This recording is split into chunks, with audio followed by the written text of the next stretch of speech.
c'est un workshop sur les biais et les stéréotypes dans l'écriture et la réalisation de fiction. Et nous avons le Dr Mary Harrod de l'Université de Warwick qui va être présente avec nous par Zoom pour ce workshop. Hi. Hi, can you... Hi. Yes, I can hear you. Can you hear me? Yes, we can hear you. We can see you. Excellent.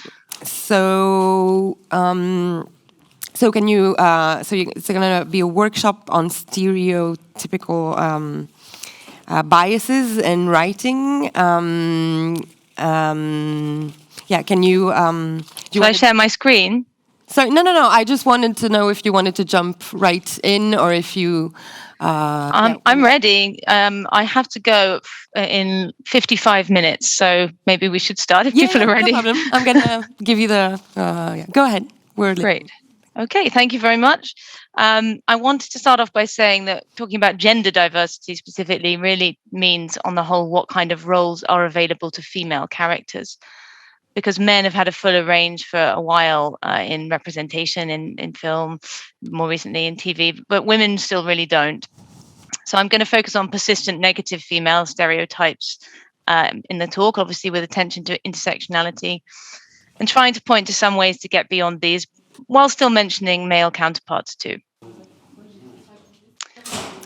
Having said that, I can't prescribe good and bad, so I'm merely going to try to show you where stereotypes inform representations, despite my title, the don'ts and the do's. I want to sketch in some of the history of particular stereotypes, which demonstrates how such representations are necessarily limiting, in the sense that they exclude the full range of identities. So, even a positive, quote unquote, stereotype isn't really great, like a nurturing mother or something, because it doesn't take account of the complexity of the real identity. It can be hard to throw out the weight of expectation. All representations in TV are a stereotype to some extent, or at least a type, because of the time-constrained nature of the format and its mainstream audience, which means it relies on shorthand strategies to make characters recognizable and legible, comprehensible. But knowledge is power, so the aim of today is to help you avoiding wandering into limiting cliches in your writing or directing practice without meaning to, or if you're a viewer, to maybe give you another lens for looking at things. To do this, my class will use a mixture of images and most particularly extracts from TV shows of roughly the last decade and from their screenplays, including principally Anglo-American ones with significant global reach. But I'm also going to include one or two important French language ones, since this is my area of research, actually. One of them. Looking at a range of genres and also products from various production and distribution networks, we'll cover the following points. I'll say something about marginalization, still the main problem really for female characters. And then look at some persistent stereotypes of the nag, the sexualized woman, the Bridget Jones, and you'll see in my images of Bridget Jones that she is also somewhat sexualized, which suggests how these things can overlap. And finally, the pathologized woman. Before, in the last part, looking at some better ways forward, if you will, some more nuanced and complex examples. I also wanted to say I obviously can't discuss every series in its entirety. TV is a long form, and sometimes different seasons are written by different people, have different emphases, really change. So I'm going to be homing in on particular moments. I'll also then just start by briefly mentioning, as said, this obvious point that the abiding problem is still women in smaller and marginal roles, and the fact that they have less of a range of attractiveness permitted compared to male actors, and also of age. So still problems with older women not being on screen that much or in major roles. And that's mainly down to script and partly casting and styling, as well as some cinematographic choices. So how the women might be shot in an objectifying way as well. There's probably no real need to exemplify this, but it may be worth noting that even something like the highly regarded, quote unquote, woke show, recent multi-ethnic British AIDS drama, It's a Sin, which was based on the experiences of the female character Jill Nolder, shown in the poster, still reduces her role.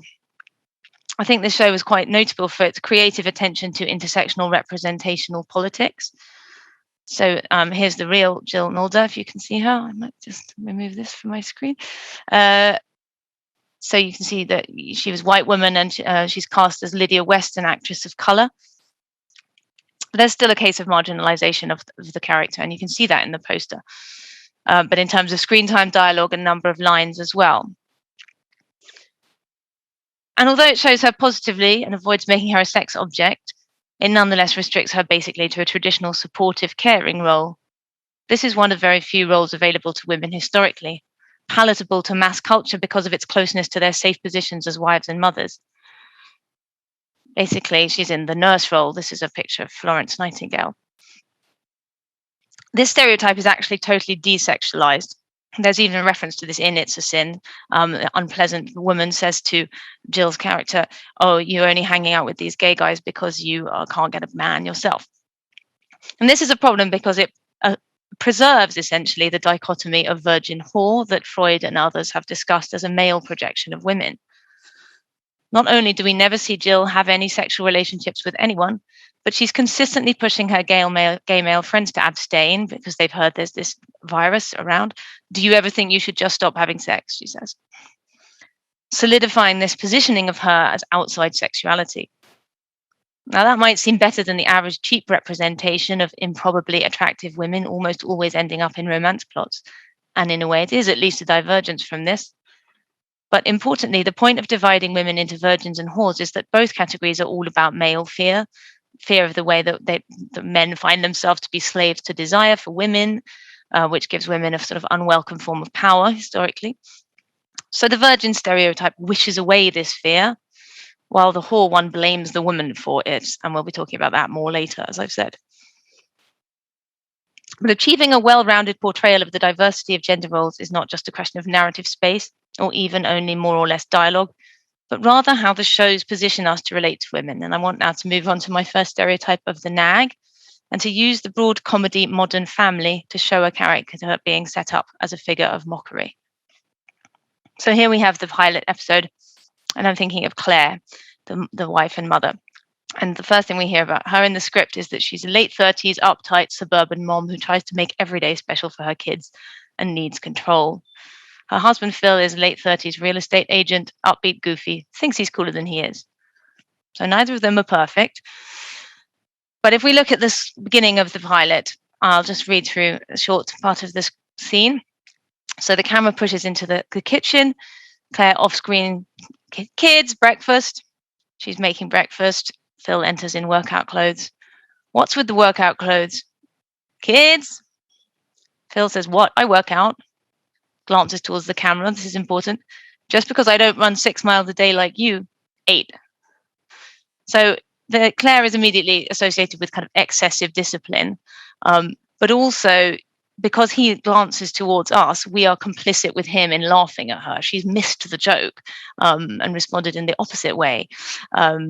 So Freud has talked about the structure of jokes having an audience, a teller, and a butt. So, here Phil is the teller, we're the audience, and Claire is the butt of the joke. She's excluded from that complicity structurally, and that's something to watch for in comedy. Some people think it's inherently conservative. I'm not sure I agree with that, but often laughing at someone's expense. The next moment, we have a 2-camera interview, which is one of the conceits of the show. Claire says, "Raising kids is like building a car. You only have so much time to make sure the steering works and the brakes stop and the engine is dependable before you send it out on the road. And if you get one little rivet wrong, it will drive off a cliff and explode." Awkward beat. We have a lot of fun. So again, you can see Phil gets the punchline there. And the way that Claire speaks suggests kind of being highly strung, neurotic, sort of panic, and that excess of control, the long sentences, the accumulative list. It's important, I think, that the nag is a stereotype today because it comes from women trying to assert control and having to, talk and shout because of their lack of structural authority. And this is preserved in a show like Modern Family, where she's a housewife and he's the earner, although later she does take a job in a shop. But for a long time, she's a stay-at-home mom. Phil's also a type, but being mature and goofy and a bit uncool is not really a stereotype, and it doesn't really have that same negative history. Now, this show, if you know, also has a really stereotypical representation of a Hispanic woman in the character of Gloria, who's always sort of getting angry and is very passionate, which leads to my next point. So this is Breaking Bad, a bit old now. Probably lots of you have seen this. I'm trying to choose examples that are popular. Drama, kind of black comedy.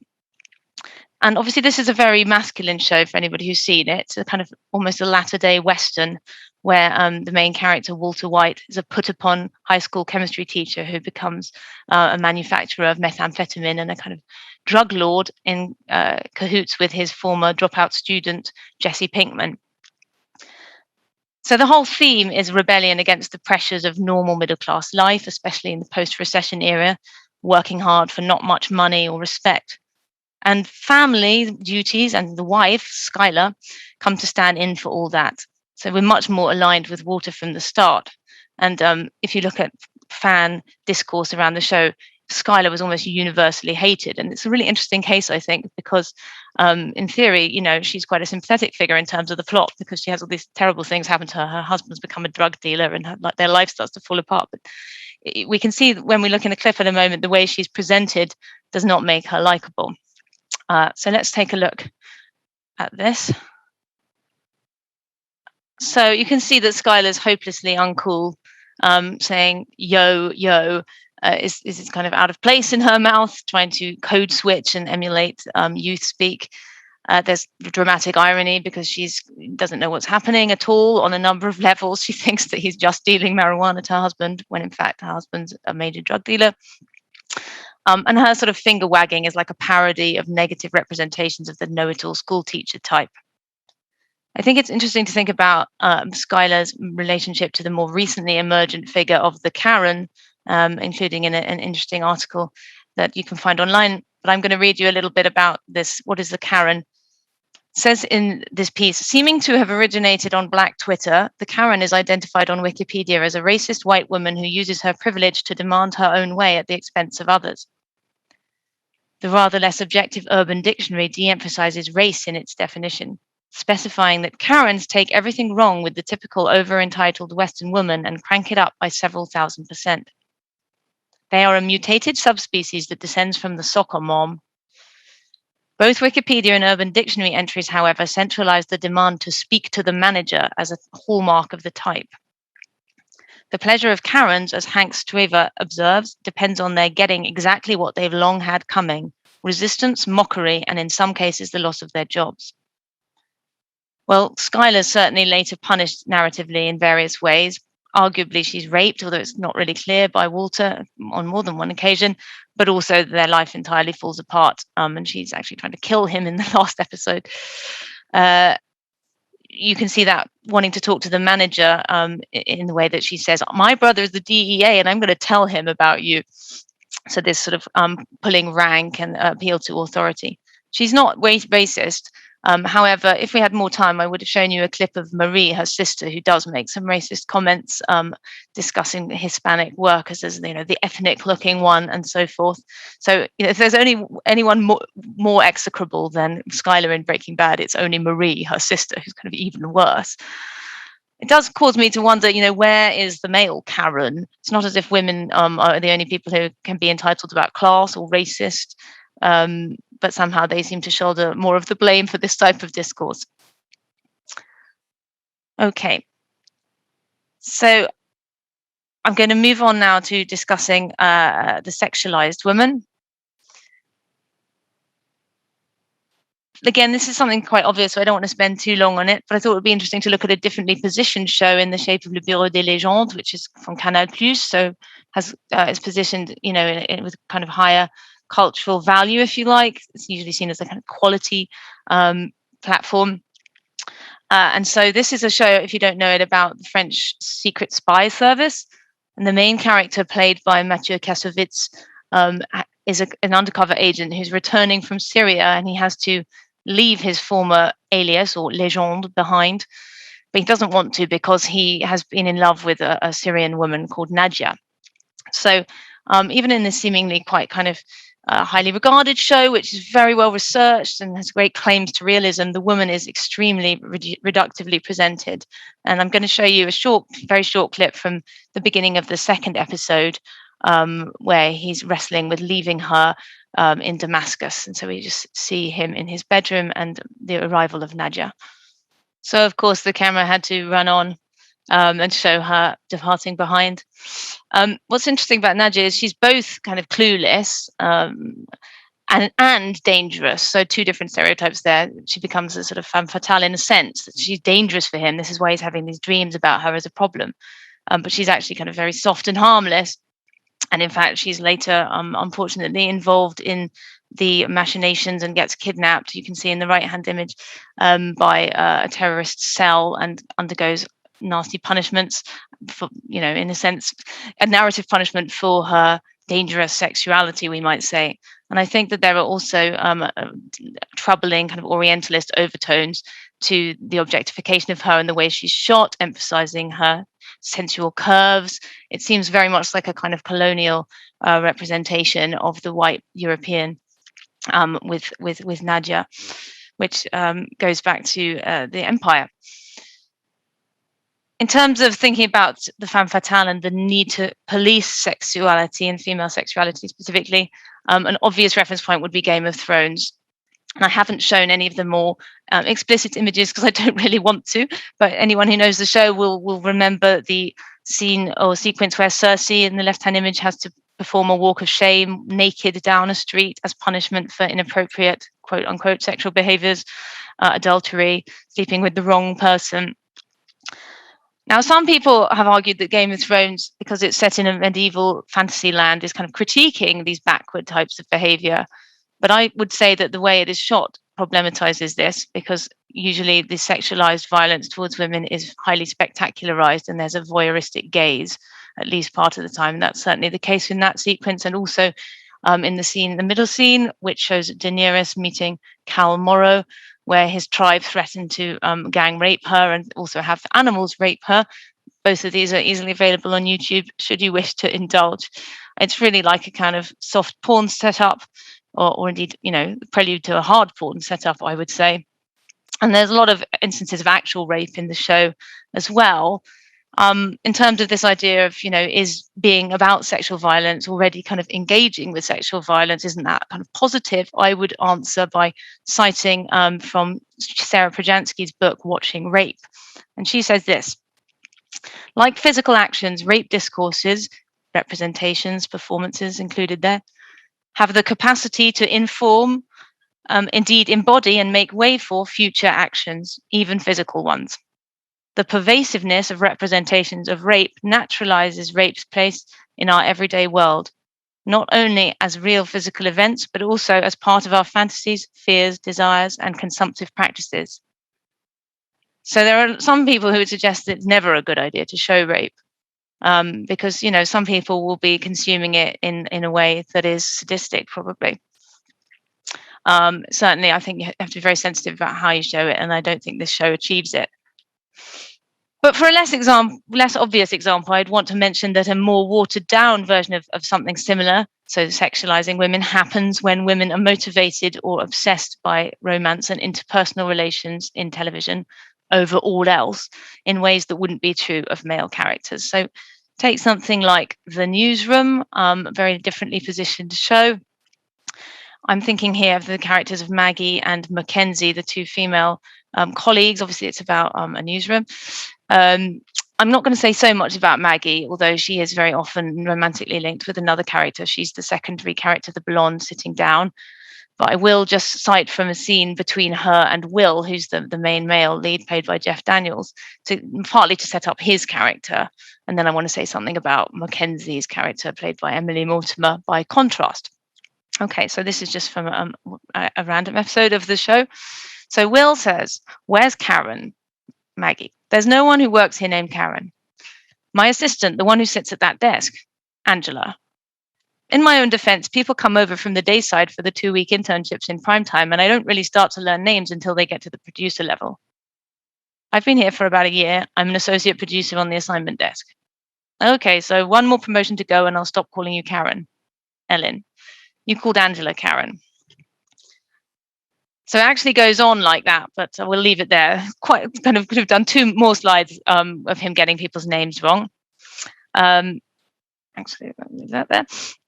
And I think, we can see from that the interchangeability of the female colleagues for him. So Will is depicted as a kind of workaholic, a rational man with no people skills. But actually that's kind of celebrated in terms of him being a brilliant journalist. So if we move on now to looking at his interactions with Mackenzie. Now, Mackenzie's character had a relationship with Will in the past.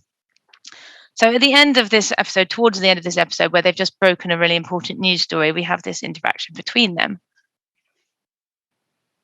Will comes out of his office. Mackenzie's waiting for him. Can I talk to you for a second?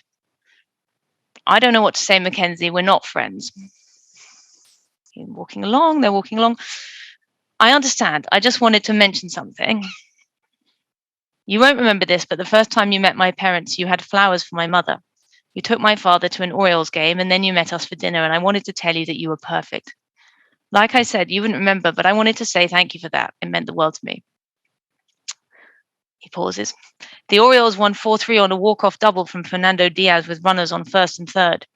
Your father ordered a beer, and I ordered a Diet Coke, and he said, I don't like some of the things you say on TV, but you're a grown man, and my daughter's in love with you. You can drink a beer on a hot summer day. We ended up having 3. Mackenzie's going to cry, but it comes out as, you guys were drunk when you met us for dinner? Yeah. Your dad's feeling all right? Mackenzie nods. Have a good night. So there's a lot of subtext here, but if we contrast her emotionality with his dry recall of the events, it stands out, I think. He even remembers her dad mentioning she was in love with him, which you might think it would be more sensitive not to mention, given the circumstances that they're no longer even friends. So he's seen as emotionally inarticulate and repressed, but this sort of strong, silent type of masculinity is basically celebrated for the show, while her professionalism is undermined because instead of talking about the job, she's always talking about matters of the heart. And this links to the Bridget Jones stereotype, I think, which is the kind of hapless, ditzy, and incapable singleton obsessed with finding a man. And it's particularly common in female-centric post-feminist television, as it's often called. I'm going to show another French language example here, which is the show Plonker, or the hookup plan, which some of you may know from Netflix. It's apparently having a 3rd season coming soon. So I think I'll just go straight to the clip to give you a sense of what I mean, how similar Elsa, the main character, is to Bridget Jones. It's a short extract from her going on a date with the main male lead, Jules. It's from the first episode. And so in this, Elsa has lost her phone and it's been returned to her by Jules, and he's asked her on a date. So we're going to see this date. Unfortunately, she's obsessed with her ex-boyfriend. So when we come into the moment, she's just been kind of going on about him. So the date's not going that well. And then I'll just show you the ending of it. So, very on the nose, really. What I think is quite interesting about the show is that we find out soon afterwards that Jules is actually an escort or kind of prostitute hired by her friends to cheer her up because she's having trouble getting over her breakup, to seduce her, which I think is a clever device for allowing a very old-fashioned kind of gallant, séducteur masculinity to kind of creep in by the back door. So that kind of slightly aggressive, wanting to kiss her and so forth, it's quite awkward. But ultimately, she does fall for him. And just to make a comparison with some other major shows from post-feminist TV, obvious ones would be Sex and the City and Girls. Sex and the City's just released a new series, of course, which is exciting in a way. Obviously, those shows, particularly Sex and the City, were quite heavily critiqued in various ways, some of which apply to Plonker, so I've put them on the slide. Particularly the sort of affluence and the whiteness of them. And the racial aspect is a bit better in Plonker, which is very typical of Netflix. You might call it tokenistic. On the other hand, it's still really problematic with regards to alternative sexual identities because there's a very insensitive depiction of a trans character of sorts. It's not really clear if they are a trans character, somebody who dresses up as a woman to be a nanny and then just sort of stays in the nanny clothes. But I would not say that it was well thought out at all. Okay. Now, thinking of Bridget Jones, the much darker show with more international cachet, black comedy drama, Fleabag, I think, does actually embroider on that model of uncouth, lonely femininity while upping the zaniness to real mental imbalance, which begins to bleed into stereotype number 4, the pathologized woman as well. So this is the end of the first episode of Fleabag, which I'm sure many of you will know. So she's in the taxi, and the taxi driver is talking about her job. She runs a cafe, and he says, "A cafe, eh? Yep. On your own? Kind of. Kind of. Go on then. It's kind of funny, actually. Good. It'll keep me going. Shoot. I opened the cafe with my friend Boo. Cute name. Yeah, she's dead now. She accidentally killed herself. It wasn't her intention, but it wasn't a total accident. She didn't think she'd actually die. She just found out her boyfriend fucked someone else and wanted to punish him by ending up in hospital and not letting him visit her for a bit. She decided to walk into a busy cycle lane, wanting to get tangled in a bike, break a finger maybe. But as it turns out, bikes go fast and flip you into the road. 3 people died. She was such a dick." He doesn't know what to say. She laughs. "So yeah, kind of on my own."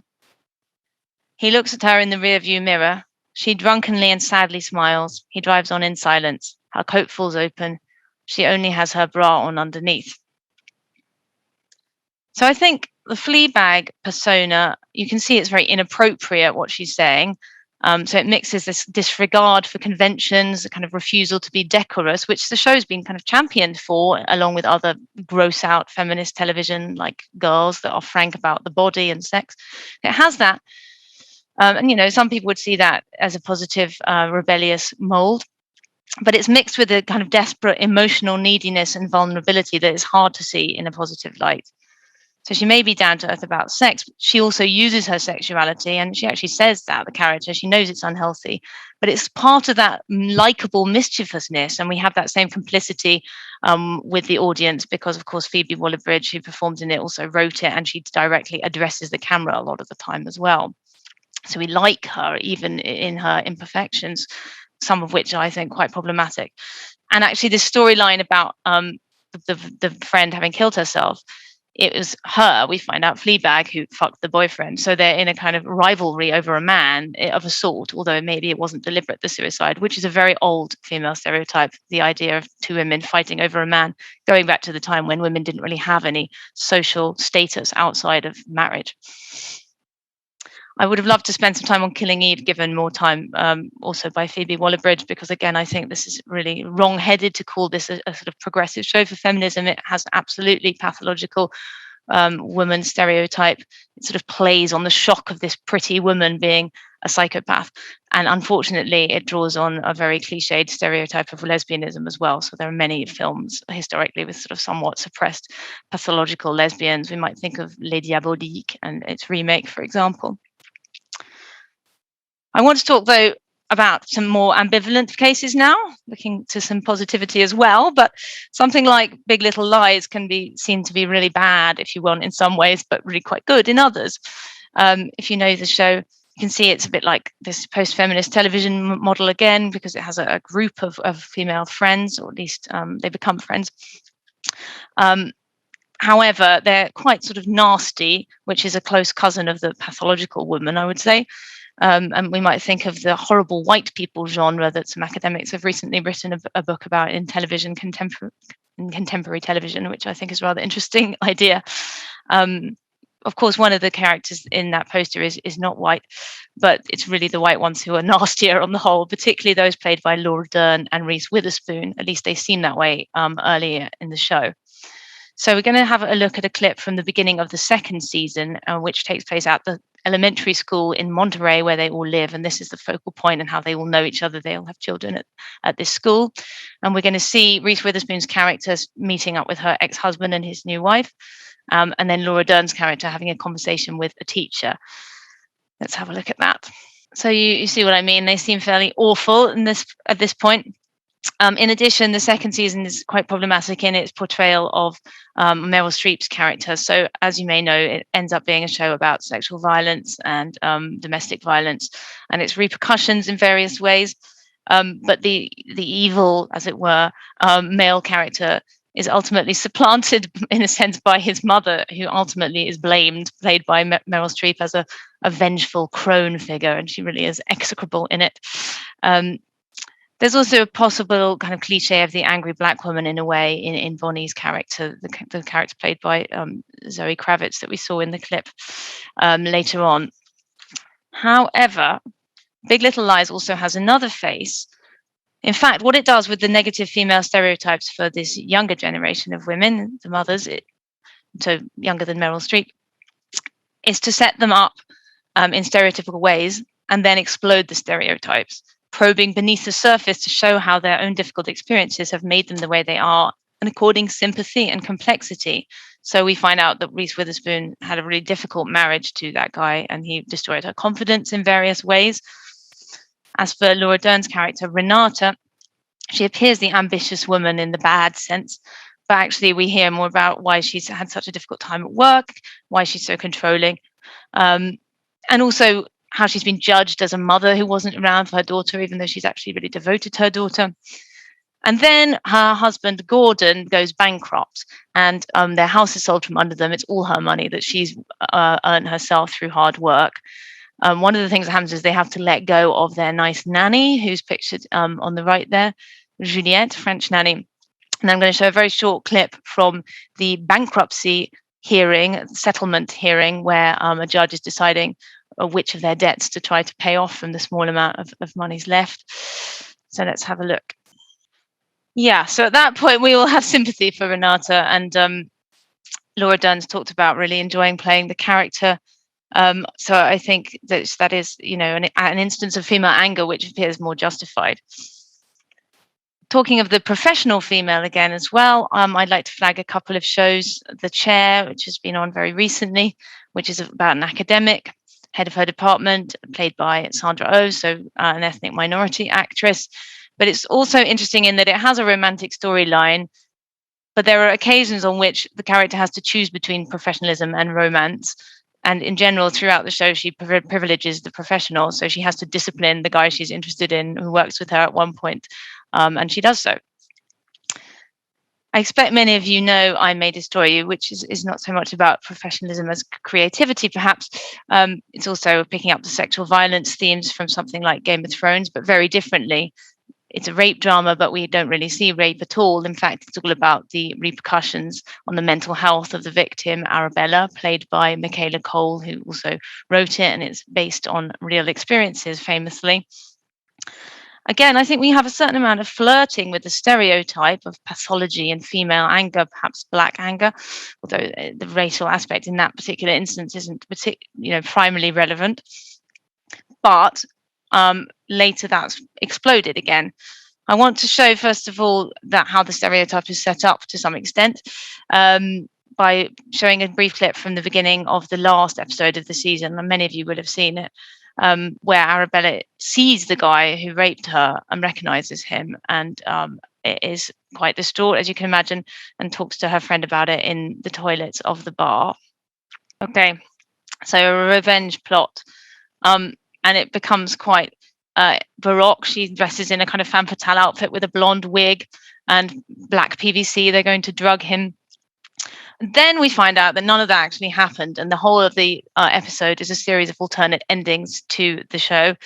And in fact, they are part of the novel that Arabella's writing about what happened to her. So we see her with prompt cards and she's moving them around. So each of the different rehearsals of how the ending might be begins with her in the garden with her nice flatmate, Ben. So we see Garden Ben in the middle image, and then he's shown in the bottom right image. And that's really important, I think, because it shows how she comes to terms with the trauma through creative work. Not through romance. There is indeed a romance with an Italian character that goes disastrously wrong and is absolutely not healing for her. So we flirt with the stereotype and then we get underneath it. There's also a very interesting and sensitive depiction of a trans character in this show, a secondary character, which is also true of the very last show I want to briefly mention, Mrs. Fletcher. Maybe one that you guys don't know, it's not quite so widely seen. I highly recommend on HBO. I'm just going to show the trailer from this to give you a flavour of it.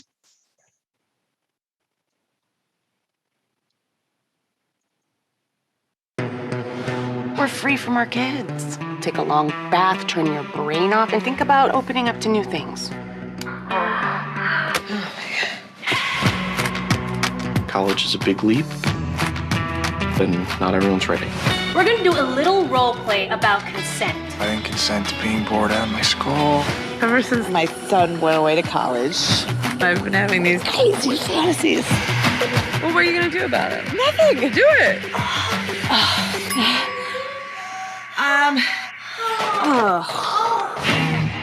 High school, everyone likes me. Now I'm the bad guy. I don't know how that happens. So you want to hang out? Trying to run game on me while I'm giving you a comfort hug? There are moments in your life when you made a choice, knowing that that decision would change the shape of your life. What are we doing? I don't know. What were you like back then? I used to be fun, now I'm boring. I think you're secretly still fun. Grab my ass. I love it when you tell me things to do. Tell me to suck your fingers. Suck my finger. Okay. Why don't we just do it the regular way? Yeah, very funny. What I like about Mrs. Fletcher is the way that it demystifies older female sexuality without rendering this monstrous or pathetic, or conversely putting the character played by Catherine Hahn on this pedestal of the kind of sexy cougar. You see her there crawling around on the floor with the oven and so forth. It's not taking itself too seriously. But also the portrayal of her son, Brandon, who's gone off to college, is extremely interesting and important, I think, because this probes the surface of the toxic masculinity type. He's essentially learned through porn to behave in aggressive and inappropriate ways in sexual situations, and it becomes a big problem for him. But he's not demonized. It's actually trying to understand how a kid could become that way. And I think that is an important storyline for our times. So in sum, we're going to finish now and take some questions, but I will just close by saying that, TV, as I said at the start, has to use types and surface impressions to an extent. Perhaps one way to get around that is to show that they're not the full story, to set them up, but trouble them as well. Thank you.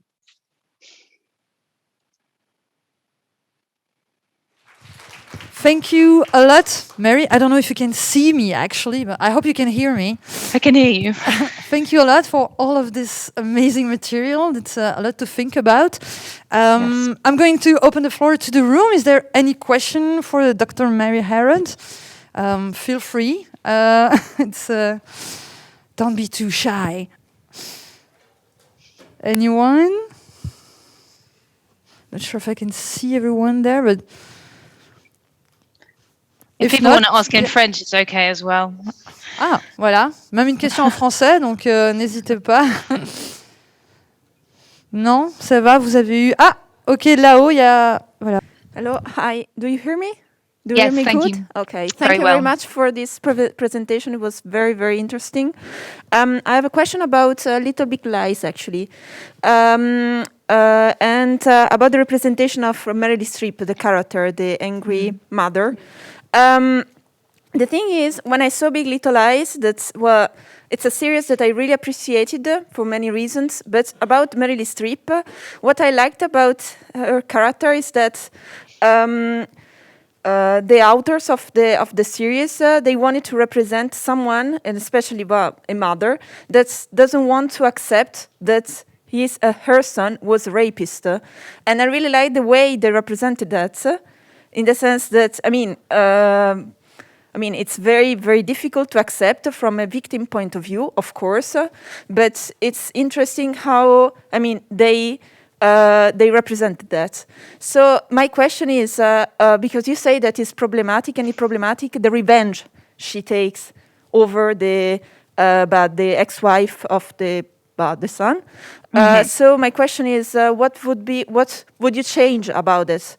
Would you completely delete the revenge plan from the series? What would you change on it? Thank you. Well, that's yes, it's a really good question. Obviously, to sort of offer an alternative story would be quite something. But I suppose what I find problem is the fact that she's so monstrous in it. So for me, it's not really the fact that she's taking revenge. I agree that dealing with what it would be like to be the mother of a rapist and serial domestic abuser and very violent person is interesting. And, I guess Meryl Streep took the part because it's still relatively complex for an older woman part in TV.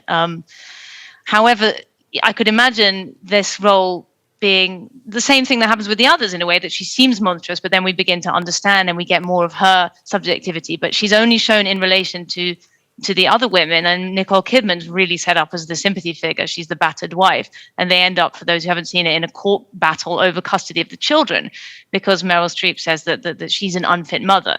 So she's just had her husband die after beating her for a long time, and in complicated ways, and she's found out he's raped somebody else. So she's already struggling a bit as the wife. So she's kind of taking some antidepressants and maybe not being the perfect mother. And then the mother-in-law sweeps in and says, right, I'm taking the kids, and she has to go to court. And also just the styling. You even saw in that photo, she is made to be like a crone, and she's extremely manipulative, and absolutely just horrible to all the women. She needles and undermines. She has a run-in with Renata where she, questions her parenting. She's always asking them, are you okay? You're not coping, are you? And it's just incredibly kind of critical and unfeminist, the absolute lack of the opposite of solidarity. There seems to be this sort of clash of generations, and this is something that women sometimes do, judging other women by different standards. I was a stay-at-home mother. Why aren't you? Is what's your child missing? So I think that she is just really negatively presented, and it could have been done more sensitively. I mean, that show is really interesting to think about because, as you probably know, there was a whole scandal around the writing team where it was supposed to be Andrea Arnold, but in the end, Jean-Marc Vallée was sort of brought in. So writing, directing, I'm not quite sure which, but anyway, there was a whole thing about that. So I sort of wonder, where was it intended to be one way and then it went in another direction? And I'd have to do more research on that show specifically to answer that, but it would be interesting. Thank you. Another question. Just the first row. Franziska, just there. Hi. Hi. Also, thank you for this presentation. I want to ask you, because I was quite surprised of your comments regarding the character of Nadia in the Bureau des Légendes. You refer to the fact that that comes from Orientalization. To be honest, being myself from kind of the same ethnicity, I'm North African, not Middle Eastern, but still it's the same ethnicity. I was quite, in a good way, surprised by how she was depicted. She has a very beautiful career. Like the character she's this academic. She's very independent. She at some point in the series, in one of the seasons, she even negotiates with a lot of very powerful people, and she's like at the middle of that. And then the scene that you show is the fact that she's naked, but that's just a love story that they are having. So I wonder how did you come yourself to this conclusion of Orientalization? Well, I think it's all relative, and yes, it isn't such a bad portrayal, but there are what I showed is exemplary. There are a lot of shots of her like that. She often seems to be sort of in his imagination and memory, and this kind of disappearing figure through a door in the bedroom. It's not totally one-sided. I mean, I have to admit, I haven't seen all the seasons. So this is one of the things that I said at the beginning. It's very difficult to research TV because there's so much of it.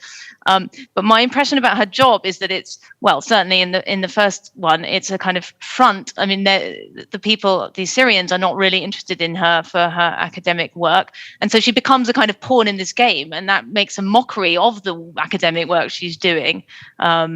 So I think, it's better than it could be. I mean, leaving aside questions of ethnicity, this is a kind of problem stereotype for women, as I've said, work being secondary to romance and sex.